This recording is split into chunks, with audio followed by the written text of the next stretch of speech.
बिस्मिल्लाहिर्रहमानिर्रहीम। अस्सलाम वालेकुम रहमतुल्लाहि वबरकातुहू। नहायत ही अहम वीडियो है कि अगर आपका कोई दोस्त, कोई अहबाब घर में, फैमिली में, इर्द गिर्द कोई बीमार है और आप बहुत परेशान हैं, इलाज भी करवाते हैं, दम वगैरह करवाया है या आप डॉक्टर से इलाज करवा रहे हैं लेकिन आपको कोई खातिर खा फ़ायदा हासिल नहीं हो रहा, तो फिर इसलिए कहा जाता है कि आप ये पता कर लें कि आया कि मरीज़ को मर्ज़ क्या है। तो एक मरीज़ की जो शनाख्त है वो बहुत ज़रूरी है कि बाज़ दफ़ा ऐसा होता है कि उसको साया होता नहीं, साया का इलाज किया जाता है, जादू वगैरह के असरात होते नहीं हैं, जादू के उसको तवीज़ पिलाए जा रहे होते हैं। बाज़ दफ़ा इंसान को रूहानी बीमारी होती है कोई ना कोई, लेकिन उसको दवाइयाँ दी जा रही होती हैं, उसके साथ उसको फ़ायदा नहीं हो रहा होता। तो बाज़ दफ़ा इंसान जो है उसको रूहानी मसला होता है, जिस्मानी इलाज किया जाता है, कभी जिस्मानी मसला होता है और उसका रूहानी इलाज किया जाता है। इसलिए जानना ज़रूरी है कि आया के मरीज़ को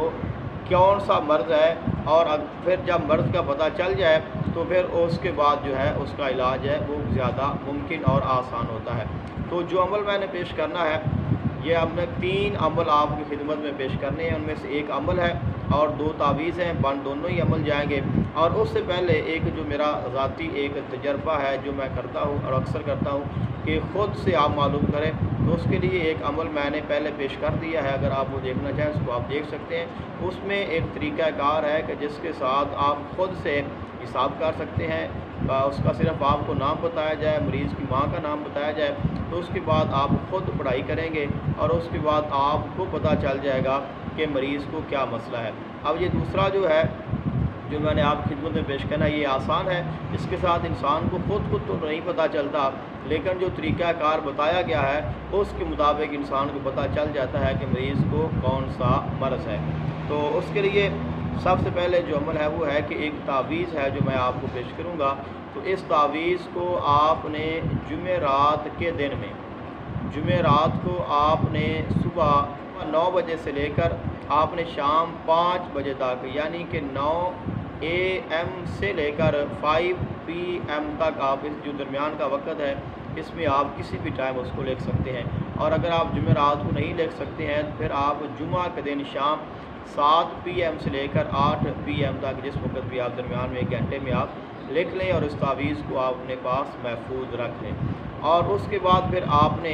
इस तावीज़ को अपने पास महफूज रखना है। और इस तावीज़ के साथ ही जो नीचे कालिमात लिखे हुए हैं इसको अज़ीमत कहा जाता है, इसको भी आपने याद कर लेना है। तो जब कभी आपको ज़रूरत पड़े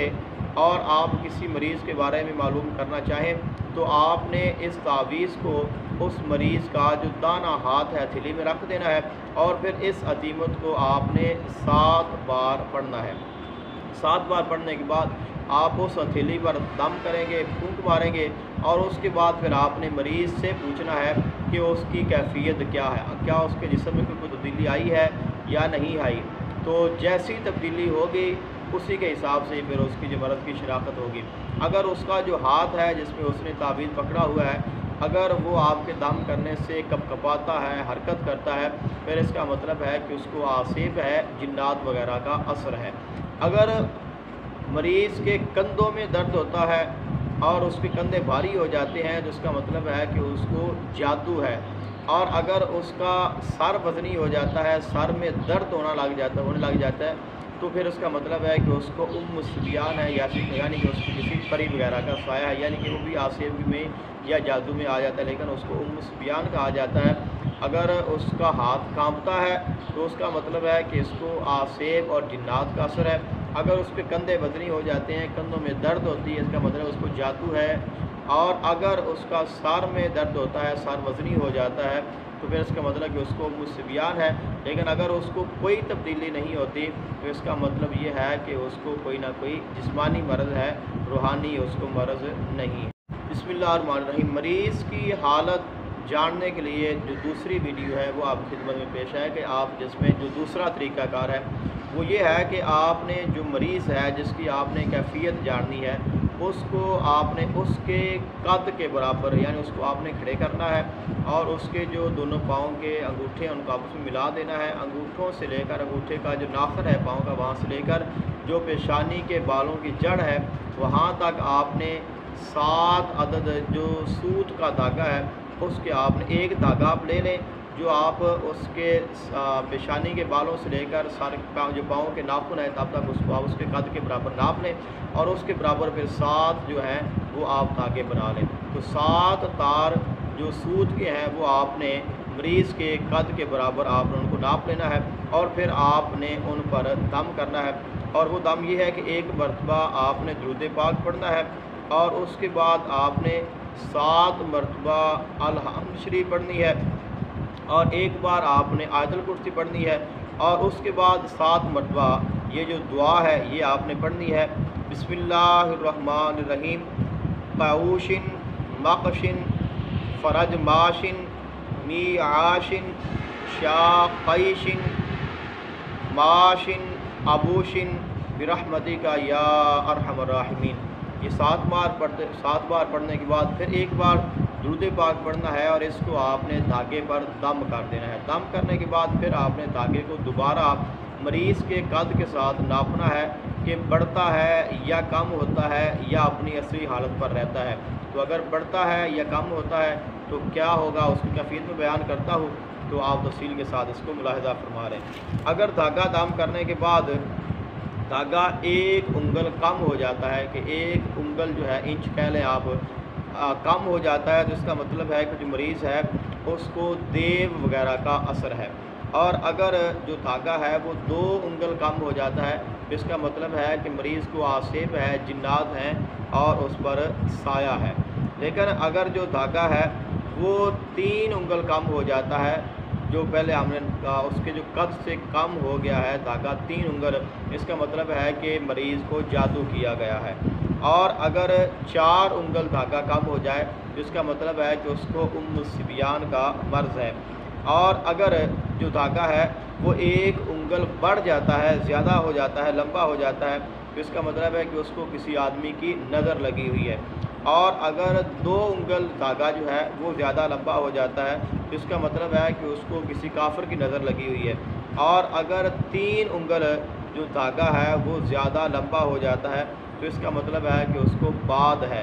اور اگر 4 انگل دھاگا زیادہ لمبا ہو جائے، بڑھ جائے، تو اس کا مطلب ہے کہ مریض کو تب کی مرض ہے۔ اور اگر جو دھاگا ہے وہ نہ کم ہو نہ زیادہ ہو تو اس کا مطلب ہے کہ اس کو جسمانی اور بدنی مرض ہے، لہذا اس کا جو ہے علاج ہے اسی کے حساب سے کیا جائے۔ مریض کی شناخت کے متعلق جو تیسری ویڈیو ہے اور تیسرا طریقہ کار ہے وہ میں آپ کی خدمت میں پیش کرتا ہوں، کہ اگر آپ یہ جاننا چاہتے ہیں کہ مریض کو کیا مرض ہے، اس کی کیفیت کیا ہے، آپ کو پتہ نہیں چل رہا ہے، بہت آسان ہے، اور وہ یہ ہے کہ آپ ایک تعویذ میں آپ کو پیش کروں گا۔ وہ تعویذ، اور یہ فوری تعویذ ہے، پہلے جو تعویذ تھا وہ مخصوص وقت میں مخصوص دن میں لکھ سکتے ہیں، لیکن اس کو آپ پوری عمر کے لیے استعمال کر سکتے ہیں، اس کو آپ فوراً لکھ سکتے ہیں، لیکن اس نقش کو آپ نے باوضو لکھنا ہے۔ باوضو لکھنے کے بعد پھر اس تعویذ کو آپ نے مریض کے دانے ہاتھ میں پکڑا دینا ہے، اور اس کے بعد آپ نے جو درج ذیل اسماء ہیں جو میں آپ کی خدمت میں پیش کروں گا اور جن کی جو درستگی ہے الفاظ کی زبر زیر پیش کی، آپ کسی عالم دین یا مفتی سے کروا سکتے ہیں، کروا لیں۔ ان اسماء مبارکہ کو آپ نے 7 مرتبہ پڑھ کر مریض پر دم کرنا ہے، اور اس کے بعد آپ اس کے ہاتھ پر پھونک مارنا ہے، اور اس کے بعد جو کیفیت ہوگی اسی کے مطابق ہی پتہ چلے گا کہ مریض کو کیا مسئلہ ہے۔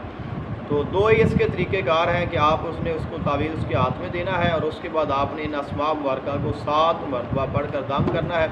اور اس کے بعد اگر جو مریض ہے اس کا جسم بھاری ہو جاتا ہے، اس پر وزن آ جاتا ہے، اس کے جسم میں درد ہونا شروع ہو جاتا ہے، تو اس کا مطلب ہے کہ اس کو سحر ہے، یعنی اس کو جادو کیا گیا ہے۔ لیکن اگر مریض کا جسم یا مریض کا ہاتھ یا کوئی حصہ کانپتا ہے اچانک، تو اس کا مطلب ہے کہ اس پر آصف اور جنات وغیرہ کا اثر ہے۔ لیکن اگر اس پر کچھ فرق نہیں پڑتا، یعنی کہ نہ جسم بھاری ہوتا ہے، نہ درد ہوتا ہے، نہ جسم کانپتا ہے، تو اس کا مطلب ہے کہ اس کو کوئی جسمانی مرض